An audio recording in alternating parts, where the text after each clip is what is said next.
In this guide, I'm going to show you how to stop YouTube from saving your search history. This is Miguel from Just Pause, and before we get into this guide, make sure to like the video and subscribe to the channel with all notifications on for more content like this. It really does help out the channel and we'd greatly appreciate it. If you have any questions, just ask them down in the comment section below. I'm going to be doing my best to reply to every single comment down there. Begin by opening the YouTube app and tap your profile picture.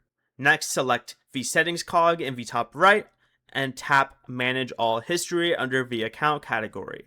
On this page here, you want to select the option that says Saving Your YouTube History. Find Include Your Searches on YouTube and uncheck the box next to it. Tap Pause, then confirm the change. YouTube will no longer save any new searches you make. Your existing search history will remain unless you delete it separately. Before you leave, remember to like the video and subscribe to the channel with all notifications on for more content like this. It really does help out the channel and we'd greatly appreciate it. And if you did have any questions, just ask them down in the comment section below.